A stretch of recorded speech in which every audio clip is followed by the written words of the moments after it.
Hey everyone, it's been a little while since we've done any video updates here on the Wide Shut UK YouTube channel, but unfortunately I've got something disappointing to tell everyone. I will not be able to complete the strange Bedfellows documentary project that I've been rambling on about for so long, on which I took donations for. Unfortunately, I simply do not have the time right now to put the effort in that it needs, and I don't think there's any point trying to rush something out just to justify the money that people donated. You know, if I do something, I want to be proud of what I do and I want to put 100% in, and if I can't do that because of outside factors and work and you know, writer's block or whatever you want to call it, I'm not going to do that. So to everyone that did donate to the film project, I'll be giving you a refund, of course. I'm not going to steal your money. If there's a problem, like your email doesn't work or you used a credit card instead of PayPal or whatever, I will try and get in touch with everybody to make sure that you do get a refund. So just give it a couple days.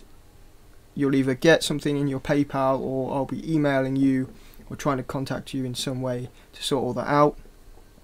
That being said, there is some draft parts of this documentary that I think would be a shame to waste. It's not a nice feeling to put effort into something and then just chuck it aside. So I thought I'd just release the raw, unfinished chunks of what may end up in the future being finished documentary series, a series of programs. But right now I can't really do it, so there's no point holding on to people's money any longer. So here it is. Here's a rough edit of the first section of the strange Bedfellows, Islamic terrorists and the West project that unfortunately cannot go on any further. Keep your eyes on wideshut.co.uk. We've got some staff writers now, regular contributors. That's Tom Secker of investigatingtheterror.com and Britt D, who you will remember from Resist Radio. They're now writing articles, at least one every month. Always good stuff. I should be getting back into that myself soon, and the Wide Shut webcast should be coming back in the coming weeks. But here's the raw, unfinished cut of the first, I don't know what you want to call it, chapter of what would have been the strange Bedfellows film. Sorry for wasting everybody's time.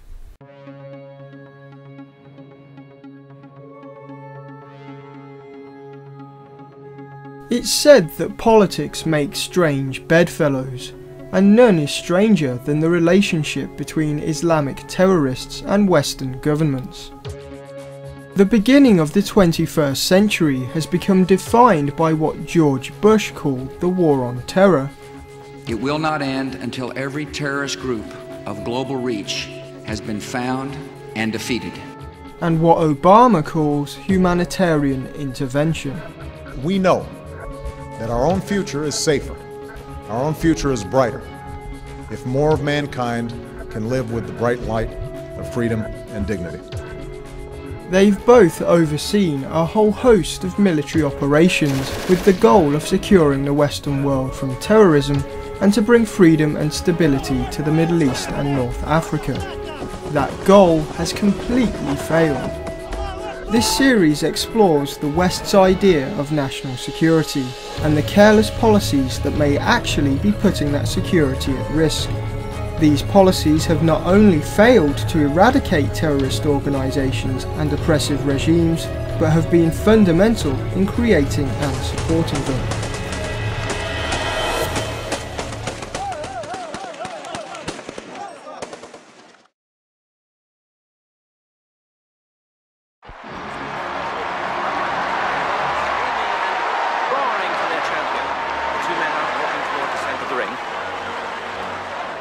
Unbelievable sight to see. They're toe-to-toe. Labelled by historians as the Second Cold War, the period from 1979 through the 80s saw a reawakening of the US-led power struggle against the Soviets. Yes, let us pray for the salvation of all of those who live in that totalitarian darkness. Pray they will discover the joy of knowing God.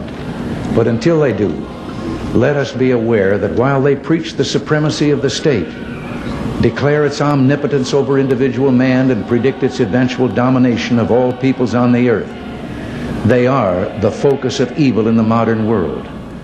It was a time of great paranoia. They take about 30 minutes to reach their target. So do theirs, right? Missile warning, this is Beale. Confidence is high. I repeat, confidence is high. Roger, we've got 32 targets in track and 10 impacting points. I want to confirm, is this an exercise? Roger, copy. This is not an exercise. I must break you.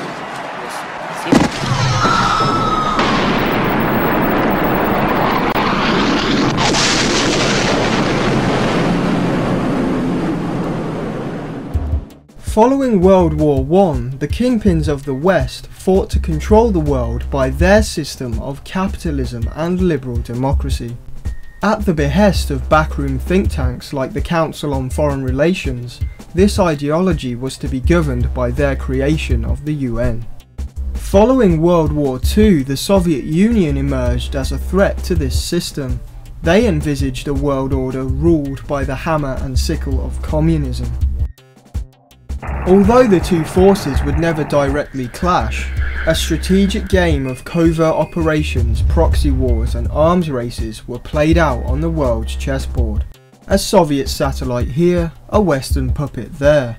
It wasn't until the Soviet-Afghan War that the West proved to be the dominant force.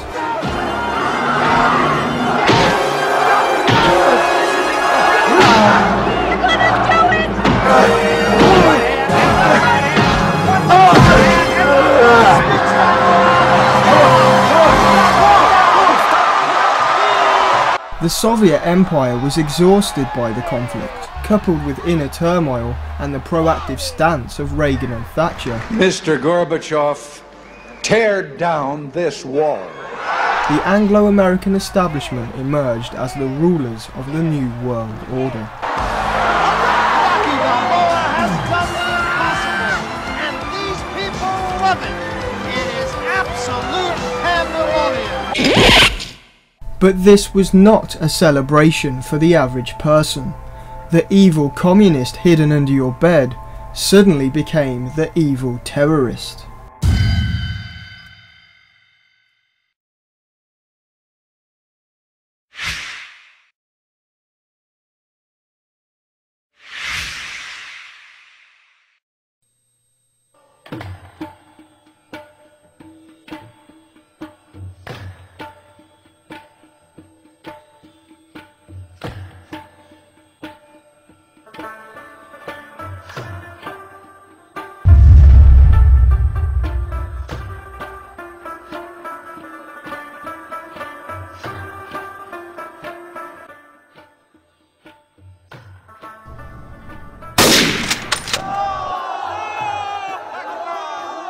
Following the Saur Revolution in 1978, the Democratic Republic of Afghanistan was formed. Under the monarchy, when Zahir Shah ruled us, people were exploited. There was no freedom. We wanted to change the feudal system we lived under, to build a new society based on freedom, where men are friends, equal, not master and servant.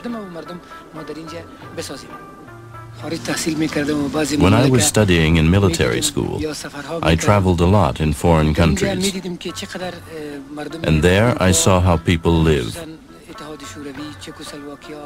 I was in the Soviet Union, Czechoslovakia, Finland and West Germany, and I saw how developed they were and how they lived and their high level of technology.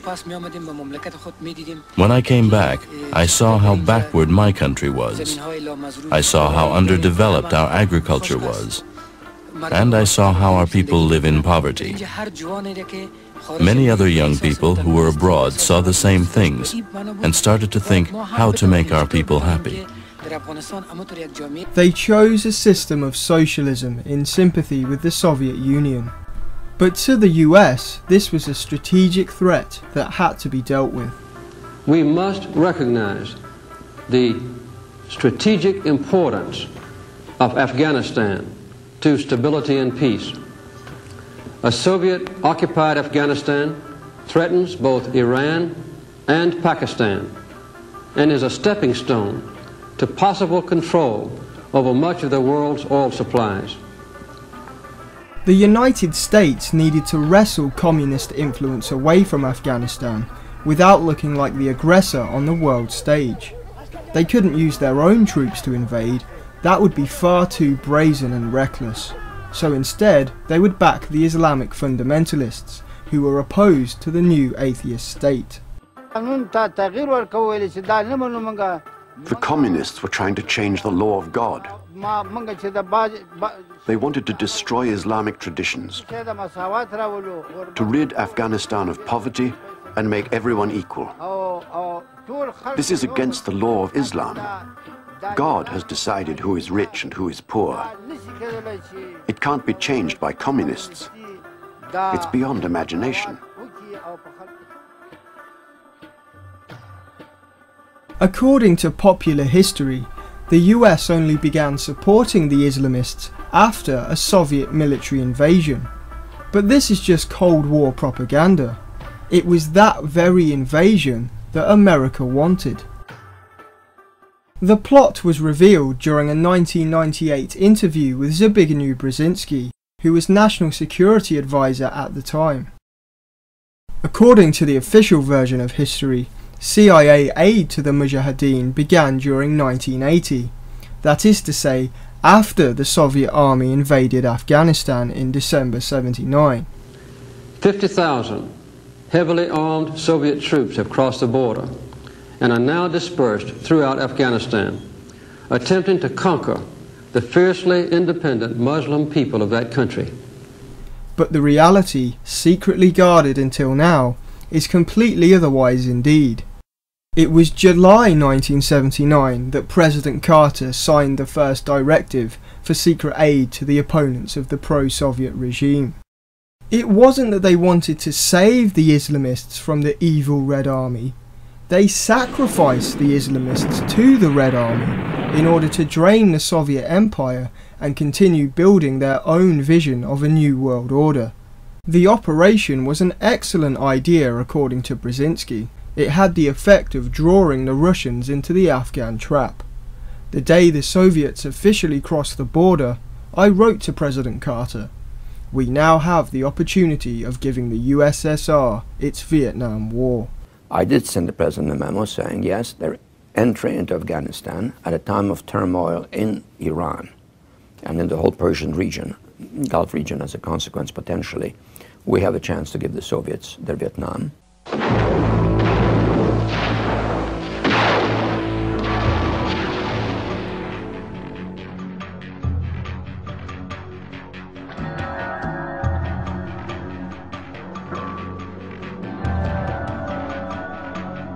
Symbolic of the destruction they'd cause, this secret plot was labelled Operation Cyclone and was one of the most expensive missions in Black Ops history. The American CIA literally funded, armed and backed the training of hundreds of thousands of Islamic fundamentalists, known as the Mujahideen. To spur on future generations, school textbooks were commissioned that used illustrations of tanks, missiles and landmines to teach children math.